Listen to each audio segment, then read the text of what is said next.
What's up, everyone? My name is Alan. I'm founder and consultant at For Now Marketing, and welcome to Braze for Technical Marketers. This is part 2 of exploring and discussing the Braze action-based triggers. We had part 1 where we talked about 5 different ones, and we're going to pick up from where we left off and talk about the next ones. Let's get started. So the last action-based trigger that we talked about was add an email address, and I really like this trigger so much that I made a video dedicated entirely for this one and testing the different scenarios for adding an email address. The next one that we'll move on is change custom attribute value, and this one is another great one to start us out. First of all, we can choose which custom attribute that we want to look for the change to happen. And there's 2 options. We can look for it to change to any new value. So just any change in this custom attribute will trigger this trigger. Will fire this trigger. Or we can choose a specific value. So we are watching for membership tier to change to gold, for example, or change to silver, for example. The only downside is that it is a hard-coded field that we're looking for, but we do have the option of changing to a specific value. So this begs the question, does it only trigger off of a change in custom attribute? Meaning, does the custom attribute have to exist previously, and then the change is what will trigger it? Or will a brand new, net new custom attribute for membership tier also trigger this, also fire this trigger? Sounds like it needs its own YouTube video for testing, so stay tuned for that. Before we move on to the next triggers, this idea is so important in Braze that we would definitely need to go over what the Braze documentation tells us.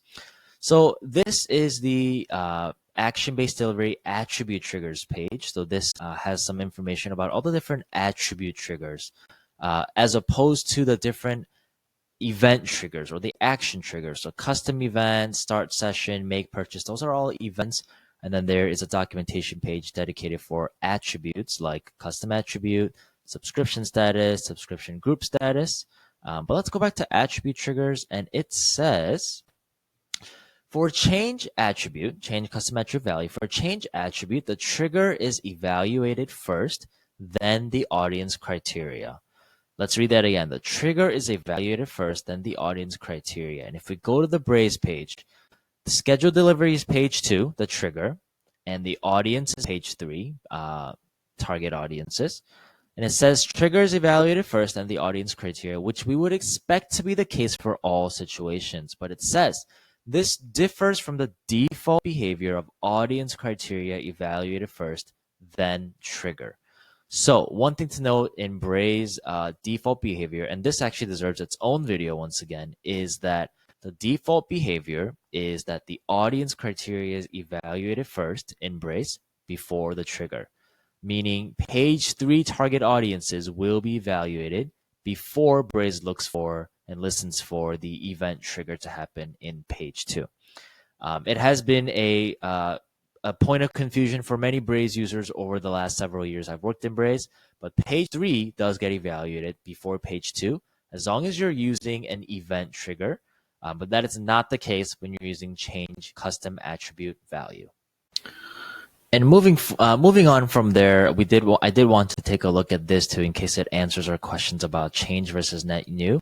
It says use with the any new value to target users when changes to any new value. And both the examples they gave us are not net new but changes. So 85 loyalty points, and you set up a campaign to trigger when the loyalty point attribute changes to any value.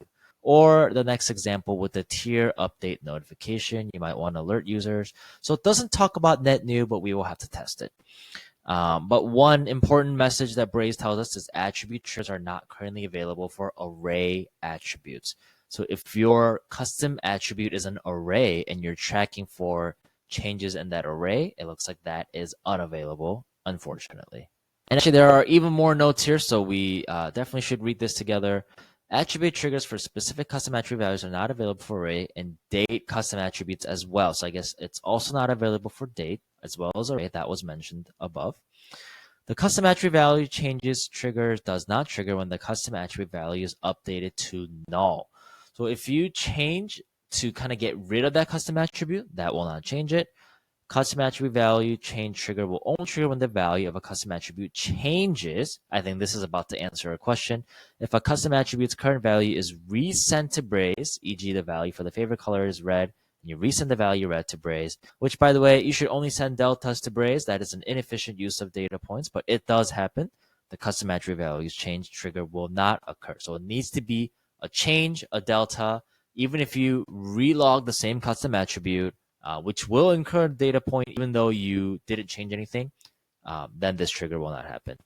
And the custom attribute values change trigger also applies for new users created. Okay, so that's actually interesting because it says custom attribute values change trigger also applies for new users created. So if a brand new user profile got created with these custom attributes, then it looks like the trigger will happen.